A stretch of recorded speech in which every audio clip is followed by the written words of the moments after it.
Olá, eu sou o professor Paul Kelter e agora que terminamos a matéria, proponho que ouçam o Paul The Cast, um podcast com um bate-papo bem legal que resume o que estudamos.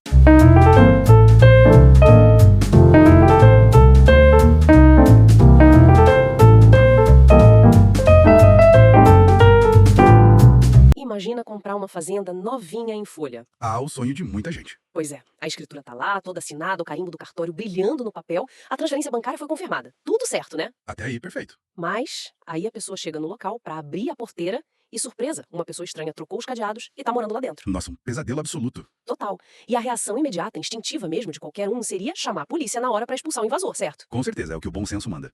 Só que é exatamente aqui que a realidade jurídica bate de frente com esse nosso senso comum. Porque a lei pode muito bem virar pro proprietário, aquele que tá com a escritura na mão, e dizer pra ele recuar. E deixar o ocupante lá em paz. Exato. O que soa como uma falha absurda no sistema, né? Parece que o sistema quebrou. Mas o que parece um erro é, na verdade, o pilar central de uma das engrenagens mais complexas do nosso direito civil. Sim. E a nossa imersão de hoje vai mergulhar fundo exatamente nisso. Vamos usar os materiais de base excelentes para isso. Isso, nós temos aqui um resumo doutrinário riquíssimo e também a apresentação de slides do professor mestre Paul Jürgen Kelter. Tudo sobre as famosas ações possessórias. Um material bem denso, mas muito esclarecedor. Muito. E a missão dessa nossa exploração aqui não é formar novos advogados ou ficar decorando artigo do Código Civil, mas sim decifrar como o direito lida com um dos instintos mais básicos da humanidade. Que é o de proteger o que está sob o nosso controle físico, né? Exatamente. Para quem ouve a gente agora, o tema pode até soar como um jargão jurídico super distante. Ações possessórias, jus isso, jus aquilo. É tipo isso. Mas, na verdade, a gente está falando de um verdadeiro manual de regras sobre a paz social e aqueles conflitos de vizinhança do dia a dia. Conflitos bem reais, de carne e osso. Certo, vamos destrinchar isso. Passo a bola para ti explicar a grande ironia desse tema inteiro. Bom, a ironia é justamente entender por que a lei tantas e tantas vezes escolhe proteger quem simplesmente tem a coisa contra quem é o verdadeiro dono no papel. É o choque frontal entre a teoria das escrituras de um lado e a poeira da realidade crua do outro. Uma briga de titãs. Fato contra o direito. E para desvendar isso, acho que a primeira grande etapa é separar dois mundos que até advogados experientes às vezes confundem no meio da pressa de escrever uma petição. Ah, com certeza. A gente precisa falar do jus possessionis e do jus possidendi. Nomes bonitos em latim. Pois é, o direito adora um latim. Mas, traduzindo, o jus possessionis é o direito de posse em si. É o controle fático da coisa. O fato de eu estar lá segurando a coisa. Exato. É o ato de estar com as mãos no volante do carro ou plantando sementes na terra. É a realidade física. Tá, e o jus possidendi? Esse, por outro lado, é o direito de propriedade. É aquilo que está fundamentado pelo título, a nota fiscal guardada na gaveta ou a matrícula lá no cartório. Entendi. O papel que diz que é seu. Isso. E aí a gente entra na regra de ouro das possessórias, que é inquebrável. É a proibição da chamada exceção de domínio. E o que isso quer dizer na prática? Significa que, no meio de uma briga possessória que é puramente sobre quem tem o controle físico do espaço, ninguém pode levantar aquele papel timbrado e gritar que é o dono para justificar tomar algo à força. Tipo, usar a escritura como escudo na briga. Exato. Isso mesmo. Não tem nenhuma validade na via possessória. Nos slides do professor Kelter, ele traz uma lição do jurista Fábio Olho a Coelho que mata a charada de forma brilhante. O que ele diz? Ele sintetiza que, diante de um conflito entre o possuidor que não é o dono e o proprietário que não tem a posse, a ação possessória blinda o primeiro. Ela protege quem está lá na área. Nossa, então o proprietário fica a ver navios? Não exatamente, mas se o dono quiser a coisa de volta usando exclusivamente o título dele como argumento, ele está no lugar errado. Ele não pode usar uma ação possessória. Ele teria que usar outra ferramenta, então. Exato. A ação dele seria outra, tipo a emissão de posse, que é uma via petitória e não possessória. São caixinhas diferentes no direito. Trazendo isso pro chão de fábrica, né, pra uma situação urbana bem comum, imagine alugar um apartamento. Um ótimo exemplo. O inquilino tá lá, a vida dele tá toda estabelecida, os móveis dele estão nos cômodos. Ele tem o controle fático. Isso. Aí o proprietário, o cara que o nome tá lá cravado na escritura do cartório, não pode simplesmente pegar a cópia da chave dele, arrombar a porta num domingo à tarde e entrar pra assistir TV no sofá só porque o nome dele tá no papel. Se ele fizer isso, ele está cometendo um crime praticamente. Isso. O inquilino pode acionar a justiça e expulsar o próprio dono do imóvel usando uma ação possessória. E vai ganhar. Isso me deixa intrigada e significa que a lei prefere a estabilidade da situação atual à verdade lá do registro do cartório. O que é fascinante aqui é entender a base filosófica disso tudo. O Ponte de Miranda, que também está citado nos nossos materiais de hoje, explica isso super bem. Ah, o Pontes de Miranda é um clássico. Digo de promoção e garantia da paz pública. Paz pública. Então o foco não é exatamente a propriedade em si. Não, a lei não quer rasgar a ideia de propriedade, de jeito nenhum.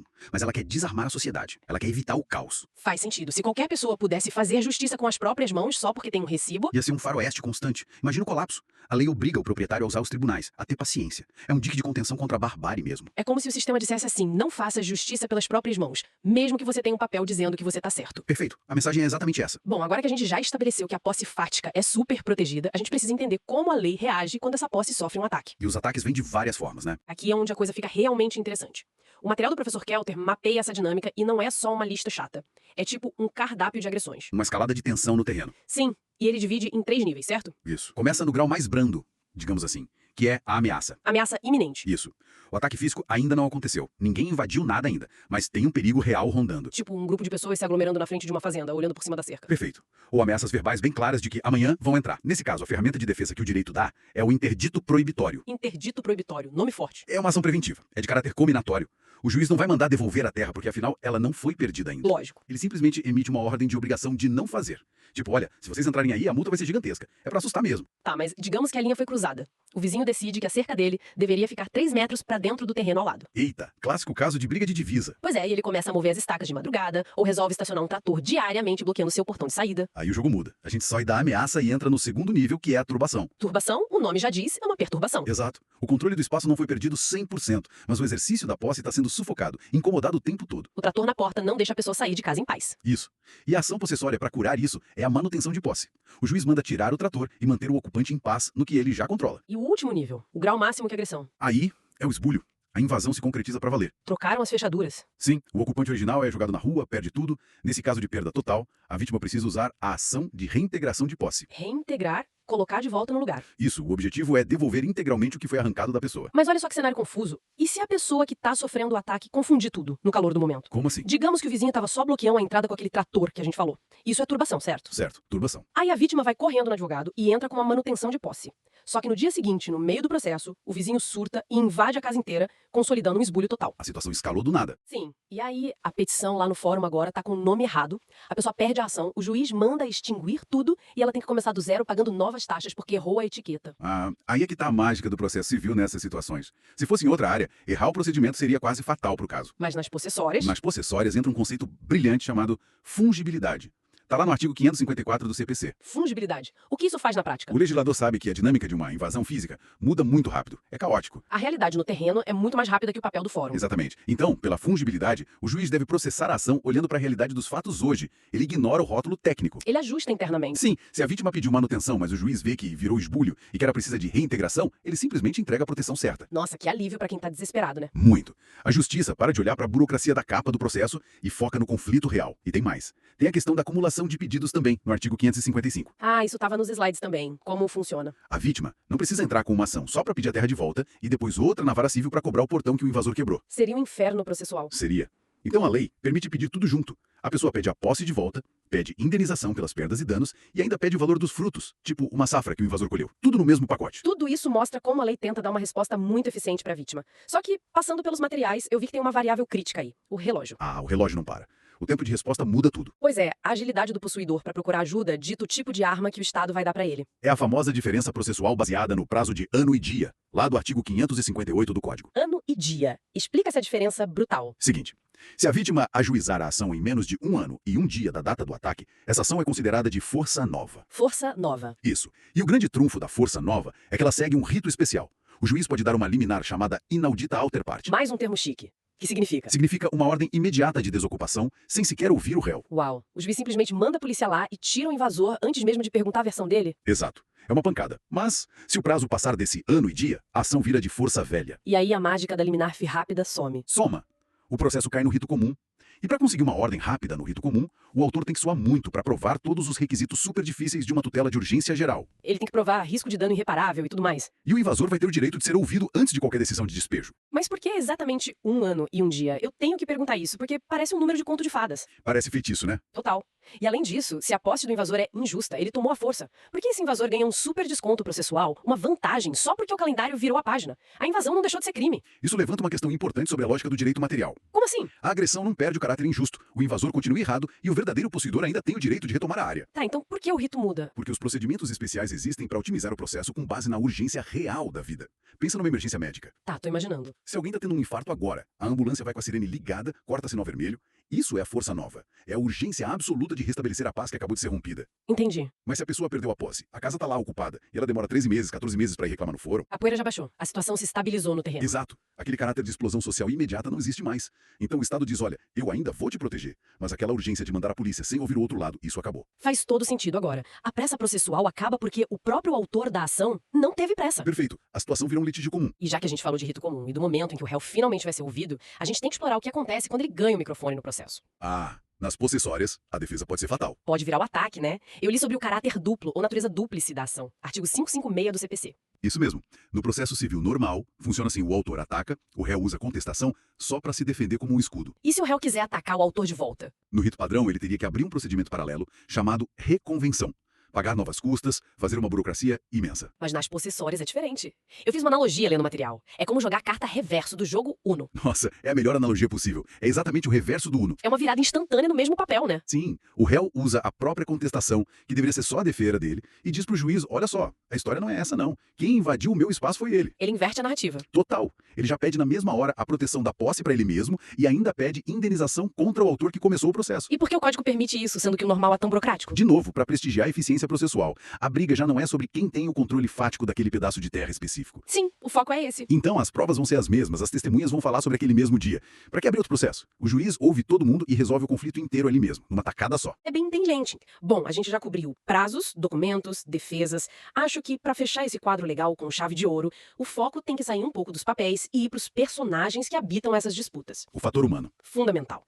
Quem é que realmente pode processar e como a gente lida quando o invasor não é uma pessoa, mas uma multidão? Primeiro a gente tem que entender a qualidade da posse. Os artigos 1201 e 1201 do Código Civil trazem os elementos materiais. A lei exige a posse justa e a boa-fé. O que seria uma posse justa no rigor da lei? É aquela posse que não tem 3 vícios terríveis. Ela não pode ser violenta, óbvio. Sem usar a força. Não pode ser clandestina, ou seja, adquirida na surdina, escondido. E a terceira? E não pode ser precária. A precariedade é quando você quebra a confiança. Alguém te empresta uma casa de praia por um fim de semana e você se recusa a ir embora depois. Entendi. E a questão da boa-fé? A boa-fé é o estado de espírito da pessoa. Ela ignorar de verdade que existe algum problema legal para ela estar ali. E essa boa-fé dá muitos direitos para ela, como ficar com os frutos que ela produziu enquanto estava lá achando que estava tudo certo. Perfeito. Agora, indo pro lado de quem não pode processar. Eu vi um termo maravilhoso nos slides. O fâmulo da posse, lá do artigo 1208. Fâmulo da posse, um nome com ares medievais. Total. Mas eu queria uma tradução mais prática para isso. Eu pensei num cenário pra gente testar. Manda.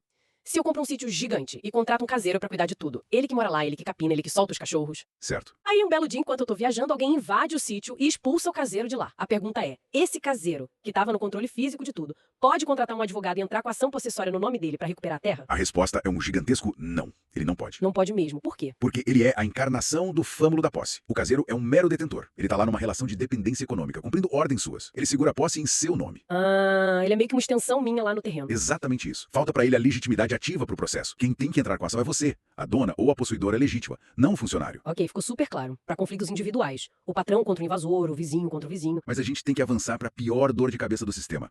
Se conectarmos isso ao quadro geral que os slides trazem, a gente esbarra nos conflitos coletivos. Pois é, as invasões de massa. Dezenas, às vezes centenas de pessoas ocupando uma área de uma vez só. É o momento que a teoria jurídica clássica quase entra em colapso.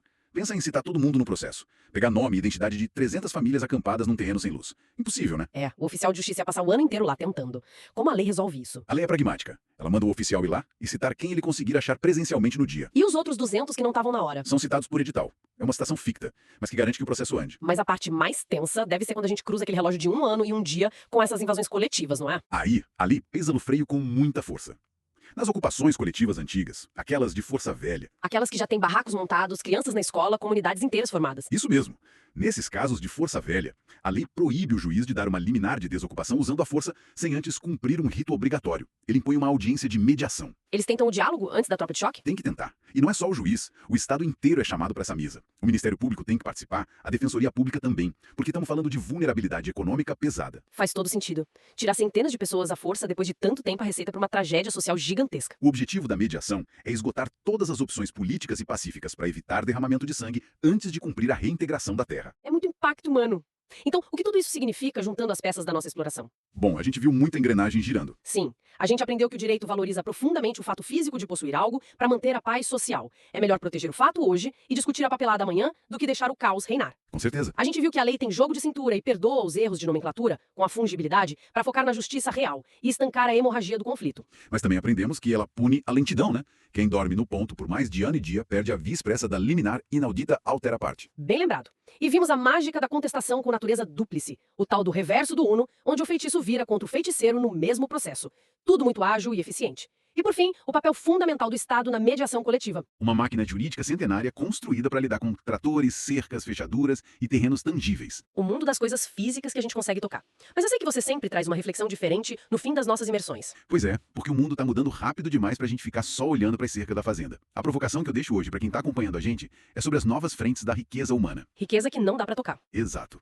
Hoje, o patrimônio das pessoas está migrando rapidamente para o espaço estritamente virtual. Estamos falando de contas em nuvem, bilhões alocados em criptomoedas, domínios digitais valiosíssimos e até terrenos sendo comprados por fortunas dentro do metaverso. Bens que a pessoa possui, mas não tem portas para ninguém arrombar fisicamente. E aí fica a pergunta: como é que todos esses conceitos centenários que a gente acabou de discutir vão se adaptar a isso? O que seria um esbolho num terreno virtual onde o invasor não tem corpo físico? Perfeito. Como o direito vai interpretar a turbação ou a boa-fé se o invasor violento é apenas um código malicioso, invisível, escrito por alguém do outro lado do planeta que tomou sua carteira virtual numa fração de segundo? É assustador pensar. Se o direito foca em proteger a paz do que a gente tem fisicamente sob controle, como ele vai proteger a posse daquilo que não tem materialidade nenhuma? A essência de proteger o que é nosso continua viva. O instinto não morre. Mas as ferramentas processuais, essas vão precisar de uma revolução. Uma reflexão pesada pra gente fechar. E é exatamente isso, né? Entender a raiz dessas regras do passado é a única forma de preparar o terreno pros problemas jurídicos bizarros que o futuro tá trazendo pra porta de todo mundo ou pros servidores da nuvem de todo mundo. Muito bem colocado. Foi uma imersão incrível hoje. Queria mandar um abraço pra todo mundo que ouve a gente. Continuem questionando sempre e a gente se encontra na próxima exploração profunda. Até lá! Até a próxima, pessoal.